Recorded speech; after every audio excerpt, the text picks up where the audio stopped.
Thank you, everybody, for coming to the Aaron Torres Podcast YouTube page. If you could do me a quick favor, see that little subscribe button at the bottom of your screen? Go ahead, click that subscribe button.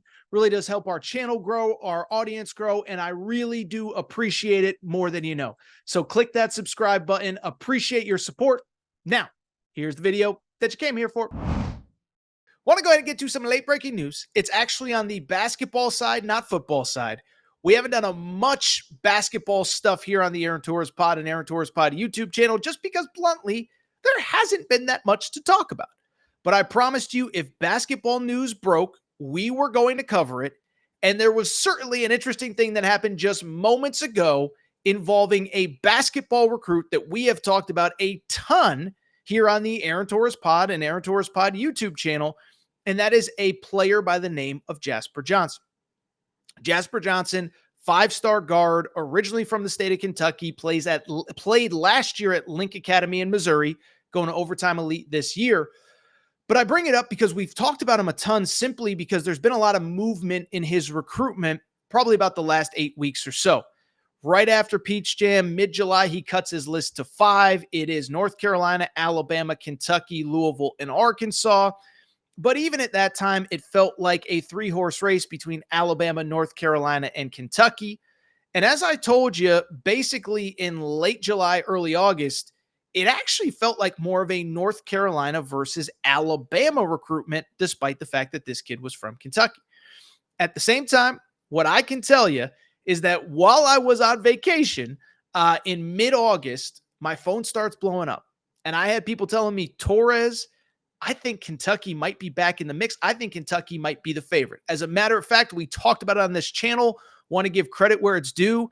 I was out on an island with really only one other person there for a while. Want to give credit to Jacob Polacek from Kentucky Sports Radio. He was really the only one that I saw confidently saying early in this recruitment, hey, I think it's going to be Kentucky.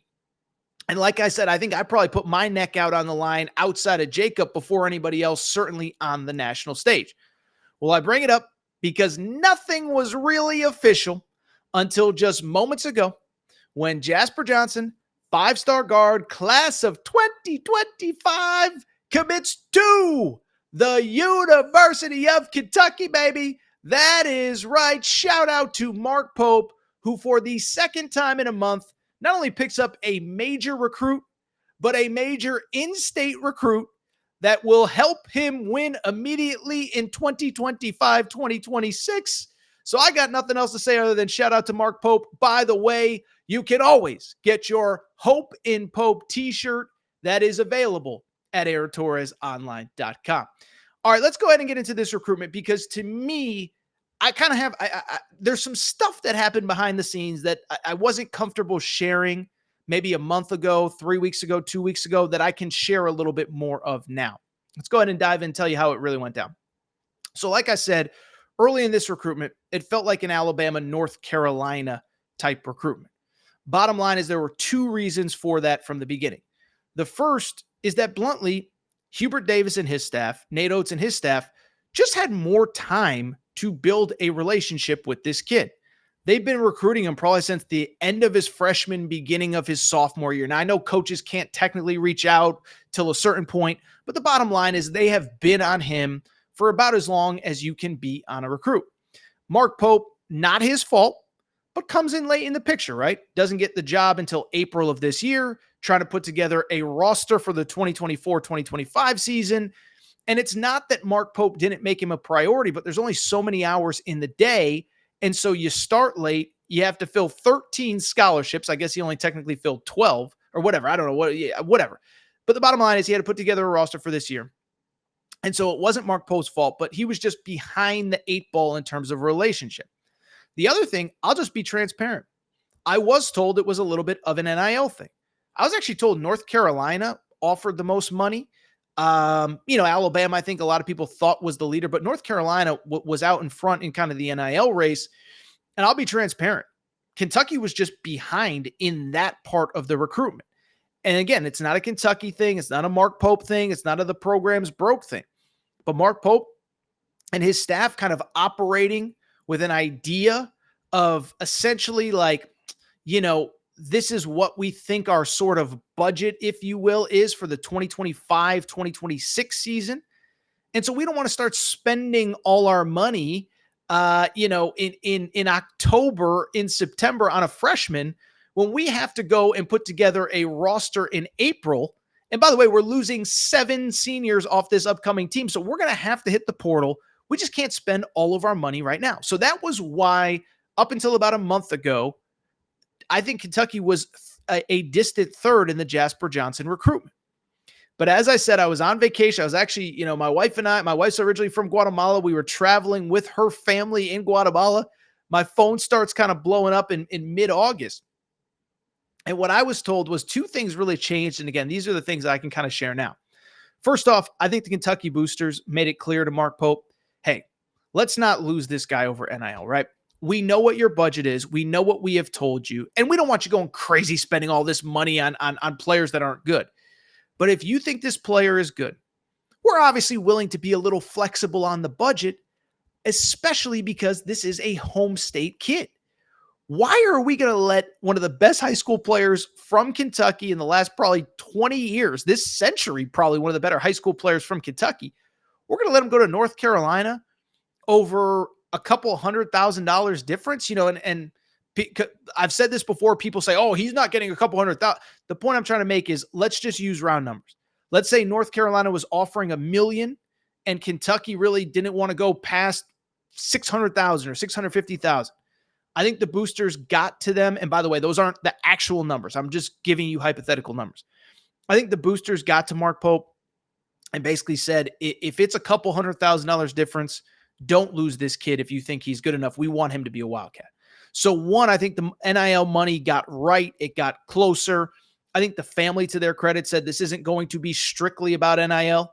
Obviously, in this era, we can be compensated, but it's not just going to be going to the highest bidder. But you know who else played a role in this? And this is the other part that changed. And I don't want to diminish what Mark Pope did, what his staff did, but you're going to laugh when you hear this, Kentucky fans. You know who I was told played a role in this recruitment? How about Vince Marrow, the big dog? That's right. For people who aren't Kentucky fans, you have no idea who I'm talking about. Vince Marrow is actually the tight ends coach on the football team and the football team's lead recruiter, okay? And so obviously, whatever, but how this whole thing transpired is pretty straightforward. I mentioned that North Carolina, Alabama maybe have a 2.5, 3-year relationship with the Johnson family. Well, remember, Jasper's dad played football at Kentucky. Obviously, the alums are around the program, especially those who live in the city. And so it's just a fact, is that Vince Marrow, just because of the football ties, has known this family for a decade. So Nate Oates and Hubert Davis might have known the family for 2 years, maybe longer than Mark Pope. They ain't know him longer than the big dog. And I think, look, I'm not saying I think the big dog just kind of got involved and just basically said, like, look, you guys are my friends. Don't ever want you to do anything that you don't want to do. But if you want to be at Kentucky, you don't have to go to Carolina. You don't have to go to Bama, whatever. And then again, I think the boosters got involved and basically said, like, whatever we can do to help, just let us know. We'll make it happen. So from my understanding, that's how it went down. That's how Jasper Johnson is now a Kentucky Wildcat. Now it's time to look ahead because this is an exciting day for Big Blue Nation. First of all, I really like Jasper, 6'4" guard, more off the ball than on the ball. Like any 18-year-old, he's not perfect, but he's a 3-level scorer. He's a lefty, can finish at the rim. As I said, his dad was a football player. I think he's a little bit stronger than maybe he looks when you first watch him walk in the gym. Can finish through contact, 3-point shooter. Really good player, but this is such a big recruitment and I'm just telling you, it's a huge commitment for Mark Pope. First off, I know that Kentucky fans are over we have to have the number 1 or number 2 class in America. They went through that with the previous head coach. The previous head coach brought in a lot of high-profile recruits, did not win when it mattered. But I just bring it up because yes, you don't necessarily feel like you have to recruit the best. You don't have to recruit the number 1 recruiting class in the country. But obviously, Mark Pope had never landed super high caliber players at BYU before. And so because of it, I think there was some trepidation. Like, could Mark Pope actually close the deal on elite players that other elite programs wanted? At the end of the day, I always say the number one precursor to winning in the NCAA tournament is having NBA dudes. You could talk about veterans, point guards, coaching, this, that, the other thing. UConn had 4 guys drafted off last year's national championship team. The year before, they had 3 guys drafted off the 2023 team. Kansas had guys drafted off the 2022 team, including Christian Brown, who was a key player for Denver as a rookie on an NBA title team. So you need NBA players. Jasper Johnson is that. And I think this is big for Mark Pope because I think he needed to prove to the fan base. And Kentucky fans, crush me if you want. I get it. But I think he needed to prove like, hey, whatever you guys think of me or whatever is, maybe it's not even Kentucky fans. Let me even take that back. I think it's the outside perception of, can this dude recruit the best of the best? Criticize Calipari for whatever, but he was in the mix for virtually any player that he wanted. Well, Mark Pope just answered that question. Yes, I can go out and get a 5-star. Yes, I can go out and get a future McDonald's All-American. As a matter of fact, I can get 2 of them because I think Malachi Moreno, the first commitment, is right on the fringe of a McDonald's All-American type player. I expect him to be a McDonald's All-American when it's all said and done. Secondly, it's big because Pope is doing what he said he was going to do the day of that first press conference. Said he wanted to not only recruit the best of the best, but he wanted to keep the best Kentucky players at home. That is one thing. If you want to criticize Calipari, I don't think he ever really focused on in-state recruiting. Yeah, there was the occasional Derek Willis, the occasional Dominique Hawkins, Reed Shepherd, but I think he probably let a few too many guys get away that had impacted other schools. Well, Mark Pope right now is 4 for 4 in terms of Kentucky kids that he wanted. Kept, obviously, Travis Perry in the program. He was actually committed to Calipari. Gets Trent Noah, who was also in that 2024 class. And now in 2025, you have 2 McDonald's All-American caliber players, both from the state of Kentucky, in Jasper Johnson and Malachi Moreno. Finally, this is big for the reason that I just told you a second ago. It's because Kentucky's losing a lot off this year's team coming up.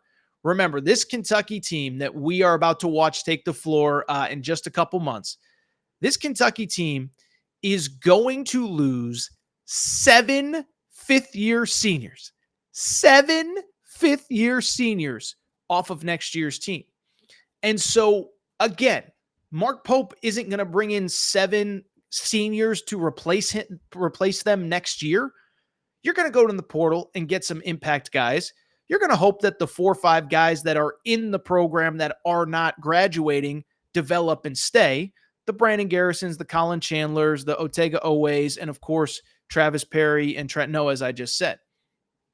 But at the same time, you need impact players, and this is a great way to start this 2025 recruiting class. You get 2 impact dudes who can step in, contribute right away. I think Malachi Moreno is more of a 2 to 3 year player, but I think he has NBA potential if he sticks to it. And then Jasper Johnson could potentially be a one and done. Again, I know Kentucky fans are over the one and done. I'm just saying, elite high school talent who could be on an NBA roster after 1 year. So you get this done, and now I think you have 2 bedrocks for this class of 2025. What I'll be curious to see, how many more guys did they take? I think Mark Pope has been public, like, want to take 3 to 4 high school guys a year, guys that we can develop internally. And so who's potentially next? Listen, I know everybody's after Braylon Mullins, 4-star guard from the state of Indiana, played high school basketball with Malachi Moreno, or played AAU basketball this summer with Malachi Moreno. Interesting kid because everybody is after this kid. They have it's a busy kind of recruiting season. Coaches can go watch high school workouts. And I saw on, I think it was Wednesday of this week, Indiana brought their full staff to watch him work out. He's from Indiana. Dusty May, the Michigan head coach, was in to see him work out. UConn has had him on campus for an official visit. So Kentucky, it's going to be a battle, but I think they got as good of a shot as anybody. Saw Mark Pope was also in to see Caleb Wilson, the 5-star wing, who's playing his high school ball in Atlanta. And so Mark Pope ain't slowing down. Again, we'll see how many guys that he ultimately takes in this class of 2025. But it is full speed ahead, and I am fascinated to watch it all play out. Congrats to Kentucky fans. You got yourself a good one in Jasper Johnson. I'm telling you, man, this was a recruitment that did not look good for Kentucky about 6, probably 5 weeks ago. Credit to the staff for stepping up. Credit to the boosters for making sure NIL wasn't an issue. But credit Jasper Johnson for, if this was where he wanted to be, ending up a Kentucky Wildcat. So congrats, UK fans. Good luck with your football game on Saturday against South Carolina. And oh, by the way, make sure to get your Hope in Pope t-shirts, baby. That is right, at AaronTorresOnline.com/merchandise. AaronTorresOnline.com/merchandise.